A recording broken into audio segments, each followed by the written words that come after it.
Welcome back to Striver's A to Z DSA course. यहाँ पर हमारी थर्ड प्रॉब्लम है मेजॉरिटी एलिमेंट हमारे मीडियम लेवल एरेस प्रॉब्लम में। तो हम उसको टिक मार्क कर लेते हैं। प्रॉब्लम पर हम आ जाते हैं, प्रॉब्लम को समझते हैं।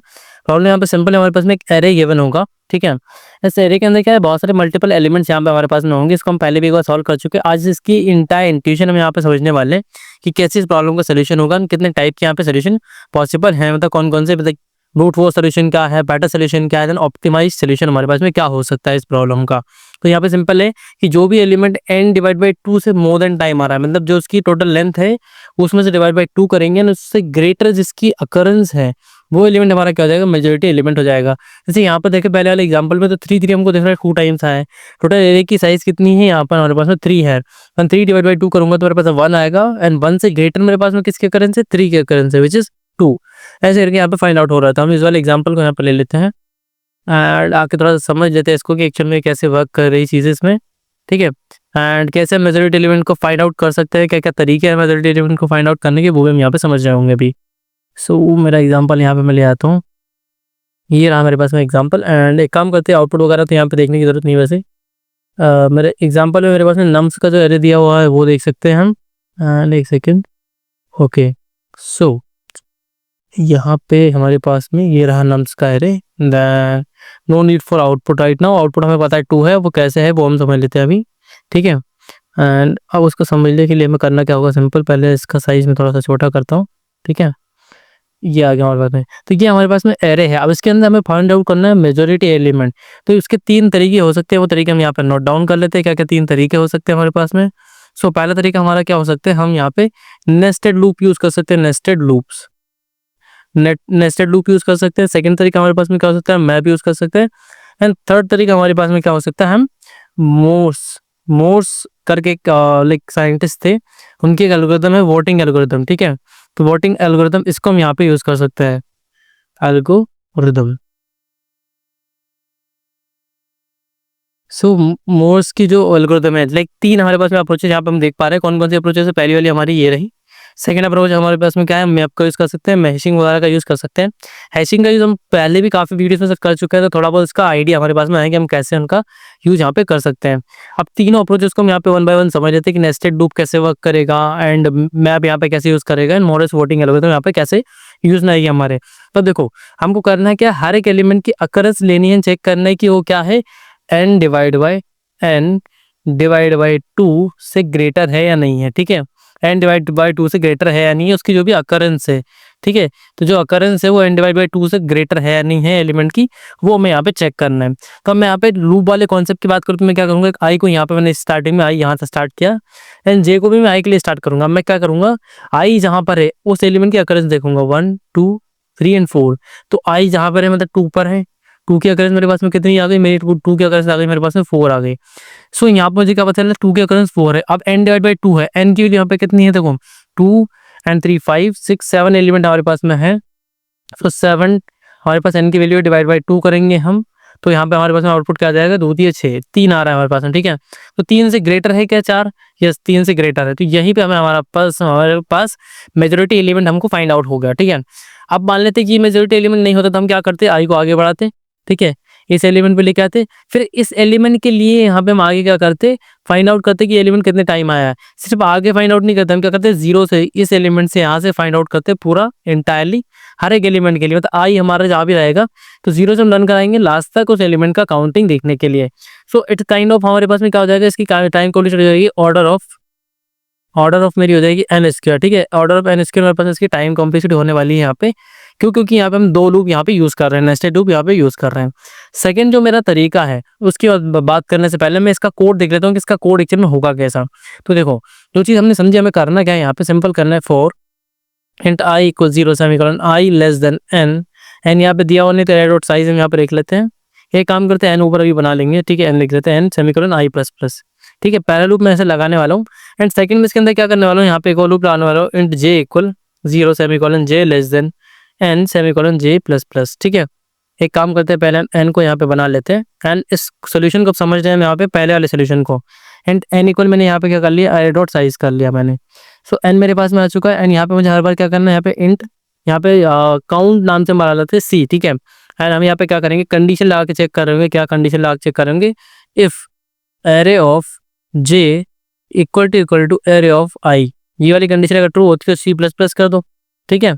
सी प्लस प्लस कर दिया, यहाँ पे मुझे क्या करना है, लूप के बाहर आके यहाँ से इफ चेक करना है, if C greater than N divide by two, so यहाँ से हमें क्या करना है, रिटर्न करना है एरे ऑफ आई को, ठीक है।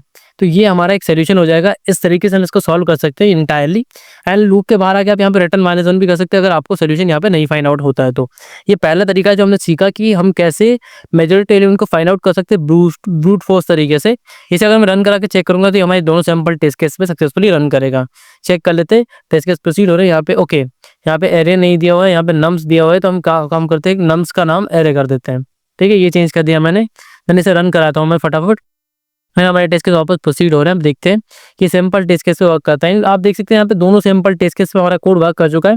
अब इसी के बाद सबमिट करके ट्राई करते हैं कि इस कोड में क्या प्रॉब्लम है, क्यों सबमिट नहीं होगा, लाइक टाइम कॉम्प्लेक्सिटी का क्या इशू हो सकता है, वो सब देखते हैं। राइट, लाइक लेफ्ट साइड में हमारा आउटपुट आएगा अभी, एंड हमें पता चलेगा कि हमारा जो कोड है वो एक्सेप्टेड हो रहा है या नहीं। यहाँ पे देखो टाइम कॉम्प्लेक्सिटी का इशू हो चुका है। क्यों इशू हो चुका है? क्योंकि हमारा कोड यहाँ पे ऑर्डर ऑफ एन इसका टाइम कॉम्प्लेक्सिटी यहाँ पे ले रहा है, एंड हमको कम टाइम कॉम्प्लेक्सिटी की बात करनी है। तो अब यहाँ पे बात करेंगे बेटर सोल्यूशन की, विच इज बेटर सोल्यूशन की। हम यहाँ पे अगर मैं बात करूँ बेटर सोल्यूशन की, तो हमारे पास में बेटर सोल्यूशन हमारा क्या है, मैप वाला। तो इसका हमने क्या देख लिया, कोड देख लिया, सारी चीजें देख ली। यहाँ पे मैप वाले सोल्यूशन की बात करेंगे तो मैप में हमें करना क्या है, सिंपल देखो। मैं क्या करूंगा, इन सब की अकरेंस ले लूंगा। मैंने यहाँ पे एक काम करता हूँ, एक मैप बनाता हूँ। देखो ये चीज़ें हम बाद में करेंगे, अभी इसकी बात अभी नहीं करेंगे। कंडीशन हमको समझ में आ चुकी है, इनको हटा देते हैं यहाँ सारी चीज़ों को, ठीक है। एंड तरीकों को भी हटा देते हैं अभी के लिए, फिलहाल के लिए। एंड हम समझ लेंगे एक बार में इसको कि क्या हमको चेंजेस करने होंगे हमारे लूप वाले तरीके के लिए। सो वापस हम हमारे एग्जाम्पल पे यहीं पे लेके आते हैं। सो हमारा एग्जाम्पल आ जाएगा यहाँ पे, ठीक है। एंड आउटपुट वगैरह की जरूरत नहीं है यहाँ पे, हमें सिर्फ हमें क्या चाहिए, हमें यहाँ पे हमारा जो इनपुट है डेटा वो चाहिए बस यहाँ पे। तो ये रहा हमारा इनपुट डेटा। अब बात करेंगे मैप वाले सोल्यूशन की, तो मैं यहाँ पे क्या करूँगा, एक मैप क्रिएट करूँगा। सपोज मैं मैप क्रिएट कर लूँगा एम नाम से, मैंने ये क्रिएट किया मैप। अब मैं इसमें क्या करूँगा, हर एक एलिमेंट की यहाँ पे अकरेंस ले लूँगा। जैसे 2 की अकरेंस है, पहले मेरे पास में 2 आया, तो मैं क्या करूँगा, 2 की अकरेंस काउंट करूँगा। पहले 1 आएगी, फिर 2 आएगी, ऐसे करके लास्ट में हमारे पास में 2 की अकरेंस कितनी हो जाएगी, 4 हो जाएगी, ठीक है। सो 2 की अकरेंस हमारे पास में कितनी हो जाएगी, टोटल 4 हो जाएगी 2 की अकरेंस हमारे पास में। सो दिस विल बी 4, ठीक है। 2 की अकरेंस हमारे पास 4 हो गई। देन हमारे पास में 1 आया, तो 1 की अकरेंस हमने कितनी कर ली यहाँ पे, 1 की अकरेंस 3 हो गई। 2 एलिमेंट थे, दोनों की अकरेंस हमने यहाँ पे स्टोर कर ली। उसके बाद हम क्या करेंगे, मैप पे एक लूप रन कराएंगे, चेक करेंगे किसकी occurrence n divide by 2, n divide by 2 से क्या है, ग्रेटर है। n डिवाइड बाई 2 से क्या है, ग्रेटर है। किसकी अकरेंस n डिवाइड बाई 2 से ग्रेटर है। जैसे ये चेक होगा, जो भी सेटिस्फाई करेगा कंडीशन, उसको हम यहाँ पे रिटर्न कर देंगे। तो हमारा मैप वाला कॉन्सेप्ट तो बहुत ही सिंपल है। हम इसको एक बार यहाँ पे ड्राई रन करके देख लेते हैं, कोड लिख के देख लेते हैं इसका कैसा क्या कोड रहेगा इसका।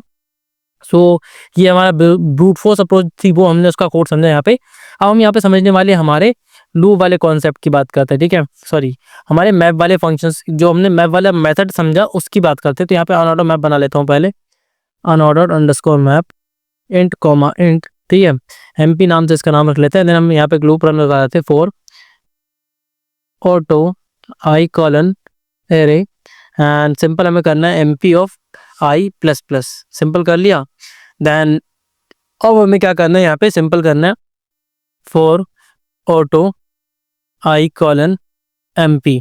अब एमपी के अंदर मैंने यहाँ पे लूप रन कराया। मैं क्या चेक करूंगा, यहाँ पे आई डॉट फर्स्ट को, सॉरी आई डॉट सेकेंड को यहाँ पे चेक करूंगा मैं।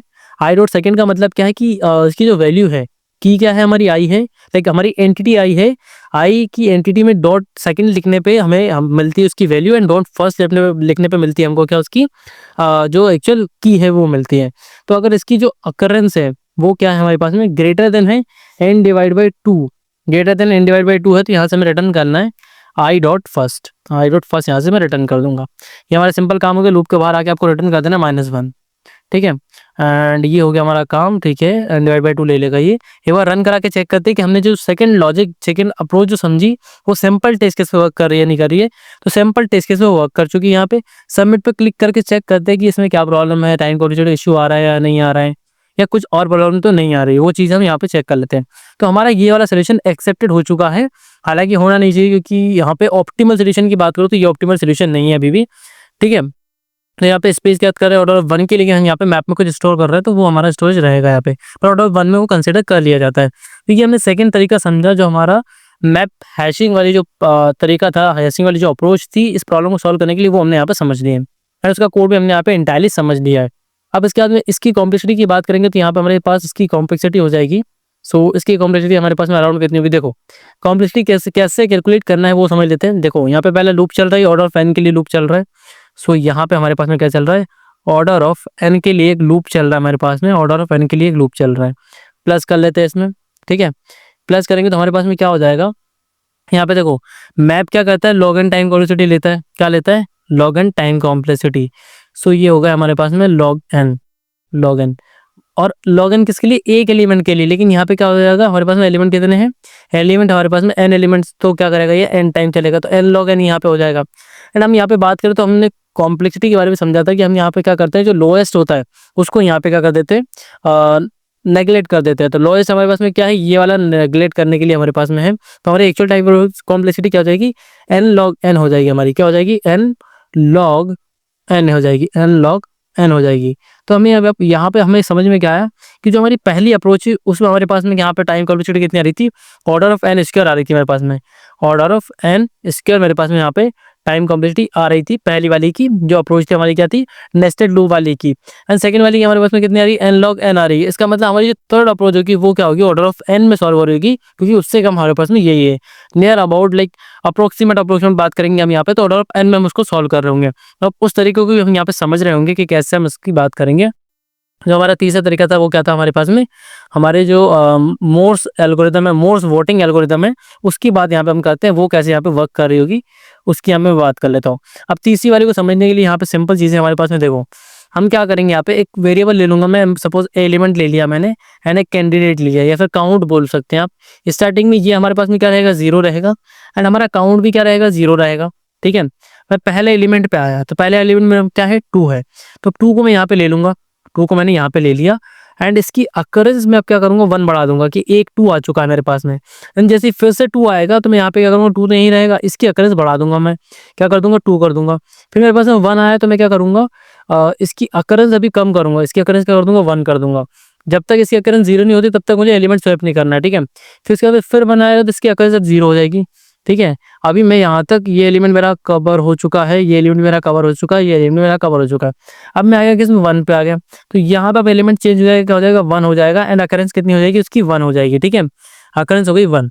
अब उसके बाद में क्या, टू पे आऊंगा, अकरेंस कर देगा जीरो, ठीक है, अकरेंस जीरो कर दी, ये जीरो हो गई। उसके बाद में फिर मैं इस टू पे आऊंगा तो अभी अकरेंस क्या कर देगा, वन कर देगा, एंड अपना नाम यहाँ पे ले लेगा, क्योंकि पहले जब अकरेंस जीरो होगी उस टाइम पे क्या करेंगे, जब भी नया एलिमेंट आएगा तो हम उसको यहाँ पे एलिमेंट की जगह पर रख लेंगे। अब हमें यहाँ पे लाइफ में फाइंड आउट करूंगा हमारा एलिमेंट क्या आ रहा है, एलिमेंट आ रहा है हमारा टू, उसका मतलब हमारा टू क्या हो जाएगा, मेजोरिटी एलिमेंट हो जाएगा।